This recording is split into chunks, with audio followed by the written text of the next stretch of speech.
বাংলাদেশ বরাবরই ভূমিকম্পের ঝুঁকিতে। ভৌগোলিক কারণে এই ঝুঁকির আশঙ্কা।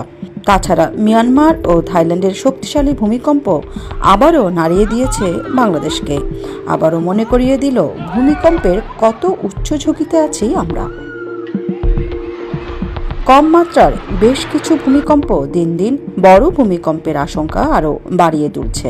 ভূতত্ত্ববিদরা বলছেন, উপরিতলের বাংলাদেশ সমতল ভূমি হলেও টেকটনিক প্লেটের হিসেবে বাস্তবতা সম্পূর্ণ ভিন্ন।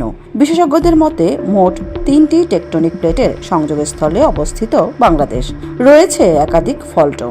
এসব কারণে বাংলাদেশকে বরাবরই ভূমিকম্প প্রবণ এলাকা হিসেবে বিবেচনা করা হয়। বিশেষজ্ঞরা বলছেন, একসময় পৃথিবীর সব স্থলভাগ একত্রে ছিল। উপরিভাগের প্লেটগুলো ধীরে ধীরে আলাদা হয়ে গেছে। এই প্লেটগুলোকেই বিজ্ঞানীরা বলেন টেকটনিক প্লেট। এগুলো একে অপরের সঙ্গে পাশাপাশি লেগে থাকে। কোনো কারণে এগুলোর মধ্যে সংঘর্ষ হলেই তৈরি হয় শক্তি। এই শক্তি সিসমিক তরঙ্গ আকারে ছড়িয়ে পড়ে। তরঙ্গ শক্তিশালী হলে সেটি পৃথিবীর উপরিতলে এসে পৌঁছায়, আর পৌঁছানোর পর শক্তি অটুট থাকলে সেটা ভূত্বককে কাঁপিয়ে তোলে। এই কাঁপুনি হচ্ছে ভূমিকম্প। কদিন পরপরই বাংলাদেশের আশপাশ অঞ্চলে ভূমিকম্প হচ্ছে। কখনো কখনো দেশের অভ্যন্তরেও ভূমিকম্প উৎপত্তি হওয়ার ঘটনাও ঘটছে। তবে দেশের অভ্যন্তরে নিকট অতীতে বড় ভূমিকম্প হয়নি। এই বিষয়টি বেশি ভাবাচ্ছে ভূতত্ত্ববিদদের। ভূমিকম্প বিশেষজ্ঞদের মতে গত 2 দশকে মিয়ানমারে এত মাত্রার ভূমিকম্প হওয়ার নজির নেই। ফলে বাংলাদেশেও যেহেতু নিকট অতীতে বড় ভূমিকম্প হয়নি, সেক্ষেত্রে বড় ভূমিকম্পের তীব্র ঝুঁকি রয়ে যাচ্ছে। বিশেষজ্ঞদের মতে বাংলাদেশ শীঘ্রই বড় কোনো ভূমিকম্পের মুখোমুখি হতে পারে। মিয়ানমারে যে ভূমিকম্প হয়েছে তার মাত্রা ছিল 7.7।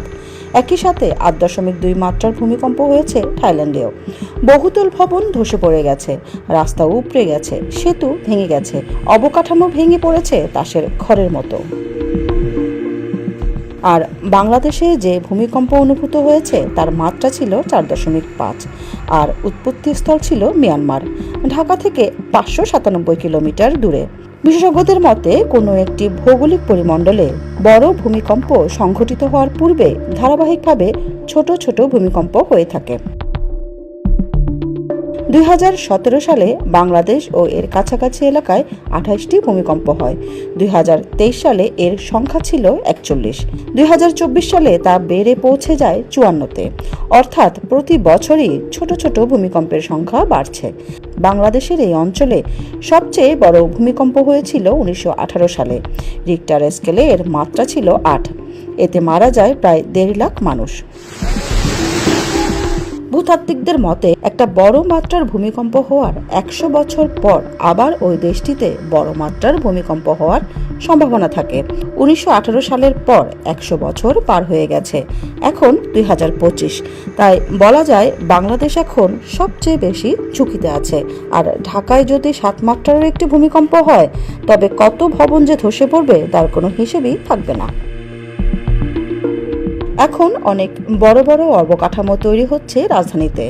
কিছু ভবন নিয়ম মেনে করলেও অনেকেই হয়তো এর ধার ধারছেন না। কিন্তু যখন বড় মাত্রার ভূমিকম্প হবে তখন হিসাব নিকাশ ওলটপালট হয়ে যাবে অনেক ক্ষেত্রে। রাজুক থেকে ঝুঁকিপূর্ণ অনেক ভবনের তালিকা করা হলেও এর পরবর্তী কী ধরনের পদক্ষেপ নেওয়া হবে তার কোনো নজরদারি নেই। অনেক সরকারি স্থাপনা, স্কুল, হাসপাতালও কিন্তু ভূমিকম্পের ঝুঁকিতে আছে। তাছাড়া রাস্তা শুরু হওয়ায় ভূমিকম্প হলে উদ্ধার তৎপরতা চালানো কঠিন হয়ে যাবে বলে মনে করছেন বিশেষজ্ঞরা। কয়েক বছর আগে যুক্তরাষ্ট্রের কলম্বিয়া বিশ্ববিদ্যালয় ও ঢাকা বিশ্ববিদ্যালয়ের কয়েকজন শিক্ষক একটি গবেষণা করেছিলেন। ওই গবেষণায় দেখা যায় দেশের 13টি এলাকা ভূমিকম্পের ঝুঁকিতে রয়েছে। গবেষণায় বলা হয় ভূগর্ভস্থ ফাটল থাকার কারণে বড় কম্পন হতে পারে। এর মধ্যে সবচেয়ে তীব্র ভূমিকম্পের ঝুঁকিতে রয়েছে পার্বত্য চট্টগ্রামের 3টি জেলা ও সিলেটের জৈন্তাপুর এলাকা। গবেষণায় আরও বলা হয় তীব্র ভূমিকম্পের ঝুঁকিপূর্ণ এলাকাগুলো রাজধানী থেকে কমপক্ষে 100 কিলোমিটার দূরে। তবে ওই স্থানগুলোতে 7 থেকে 8 মাত্রার ভূমিকম্প হলে তা ঢাকায় বড় ধরনের বিপর্যয় বয়ে আনবে। ভবন নির্মাণে বিল্ডিং কোড মানা হচ্ছে কিনা তা তদারকিতে বিশেষ গুরুত্ব দেওয়ার পরামর্শ দিয়েছেন বিশেষজ্ঞরা। পাশাপাশি ভূমিকম্পের বিষয়ে জনসচেতনতা বাড়ানোর কথাও বলেছেন তারা, কারণ দুর্যোগ সূচক অনুযায়ী বিশ্বব্যাপী ভূমিকম্পের জন্য সবচেয়ে ঝুঁকিপূর্ণ 20টি শহরের মধ্যে রয়েছে রাজধানী।